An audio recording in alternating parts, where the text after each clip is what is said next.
nurse.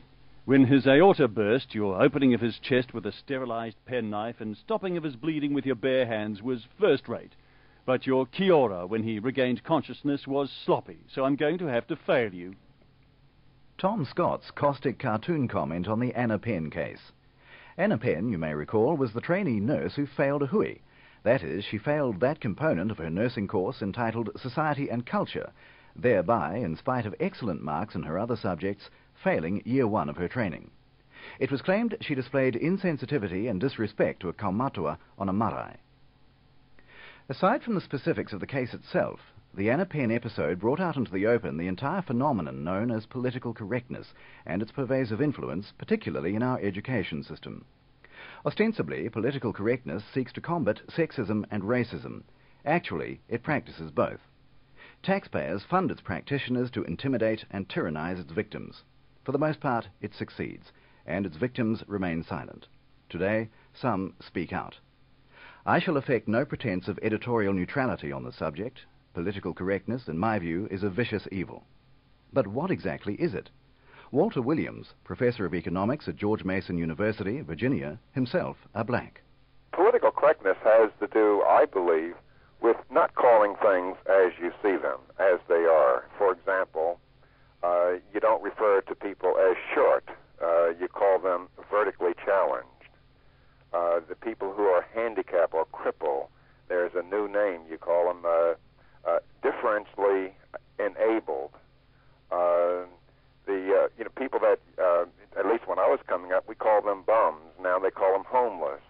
Now, see, some of this political correctness, I believe, it has its origins in people's unwillingness to hold people accountable for their behavior. For example, in the terms of, you don't call a person a bum nowadays, you call them homeless.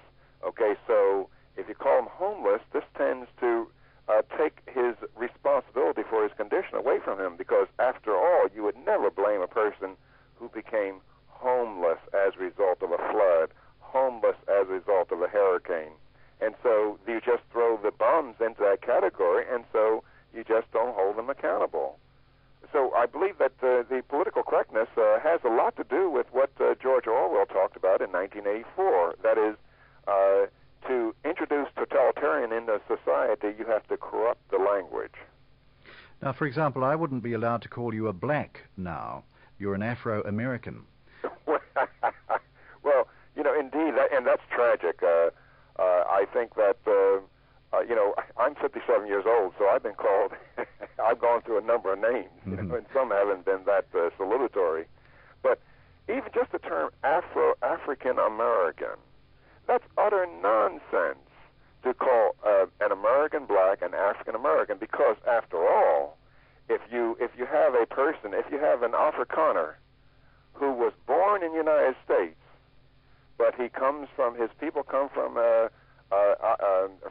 Natal, would you call him an African American? Or an Egyptian a person of origins are in Egypt, and he happens to be born American, would you call him an African American? See, it's a nonsense concept, because Africa is a continent. And if they wanted to describe black Americans more specifically, they might want to call us a Nigerian American, Uganda American, Ghana America, and et cetera, et cetera. But so, nobody, it's a nonsense concept, in my opinion. What's the motivation behind it all, though? You use the word totalitarian, Orwellian. You talk about retreating from individual responsibility. Is it really as sinister as that? Well, I think that most of the political correctness that we see in the United States happens to be on college campuses. And college campuses, and in one way, it's a good thing that they're on college campuses, because we have a chance we have a laboratory to experiment with nonsense to see whether we're going to impose it on the rest of society. And so it's not working very well there. But it's not extensive. If you talk to the average American, the average workaday American, blue-collar guy, truck driver, secretary, et cetera, they don't hold any sympathy for the political correctness movement. You have to talk to the intellectual elite to get support for political correctness in the United States. Well, there's a huge irony there. If it is, as you say, nonsense, why does it appeal to intellectuals of all people? Well, intellectuals have always been at the forefront of totalitarianism. I mean, if you look at Nazi Germany, Hitler initially got his support from college professors and college students.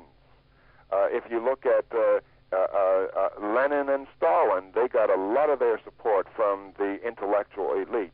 The intellectual elite have always been at the forefront of totalitarianism, and the kind of totalitarianism that is supported by the political correctness is no different. It's the intellectuals here in the United States who want speech codes. They want it codified that you cannot call people certain names. They want it, and so the intellectual elite has always been at the front of this. Well, you're an intellectual yourself. What sort of reaction do you get from your fellow intellectuals when you say things like this? They're not wild about them, many of them, but however they can't do anything about it. I can argue, I can defend myself, and I point out that, as a matter of fact, I was arguing with some people the other day. I said, look, liberals, today's definition of a liberal, let's say American definition of liberal, these are evil people. I mean, the average person who calls himself liberal, he's probably just a misguided person. But the liberal elite, the liberals in the media, the liberals in Congress, they are evil people. And part of the evidence to show how evil they are is that if you ask the question in America, who were the people who gave support to people like Lenin or Mao Zedong or Ho Chi Minh or Castro? These were America's liberals. That is, they gave comfort and support to men and regimes that have committed some of the most unspeakable horrors in human history. I'm talking about Stalin, and Lenin. I mean, they're responsible for anywhere up to 60 million Russians dying. Mao Zedong, the same thing. And Castro, he didn't go as far as the other guys, but he's been very brutal. And liberals have always supported these kind of people. That is, the essence of liberal mentality is that they believe that they have superior wisdom to the ignorant masses, and they are ordained by God to forcibly impose, by brutal force if necessary, that wisdom on the masses. Walter Williams mentioned the corruption of language by the PC movement. Throughout this program, to help you avoid personal calamity in your dealings with your fellow persons, we'll remind you of the politically correct terms for everyday phenomena whose traditional appellations were, well, insensitive or inappropriate. Thus: cosmetically different, ugly, alternatively schooled, illiterate, follicularly challenged, bald, chemically inconvenienced, drunk, capitalistic patriarchal hegemony, civilization, decolonization, freeing oneself from one's oppressors, body decolonization, becoming a lesbian. Professor Walter Williams approaches the subject of political correctness from the libertarian right.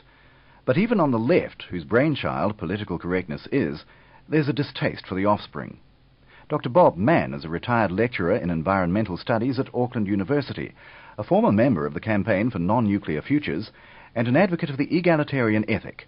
He sees PC as the hijacking of a laudable instinct. Well, its historical origins have yet to be traced to the best of my knowledge. I don't claim to see exactly how it lumbered into existence and action in New Zealand, but I think you do have to stand back from your own particular country and see that human beings are conformist for very good reasons. We've lived in tribes for 99.9% plus of our existence, and if your tribe's going to survive, if it's going to fight off the neighbours and feed its people and so on, then people have to conform to the rules of that way of life. So that's become a human instinct by evolution, I would say, quite clearly. And the trouble is that loyalty instinct has now been hijacked by strange new phenomena with no real breeding, as some people would say, and no validity. The main two aspects of PC in New Zealand, as we've observed it over the last almost a decade, you might say vaguely.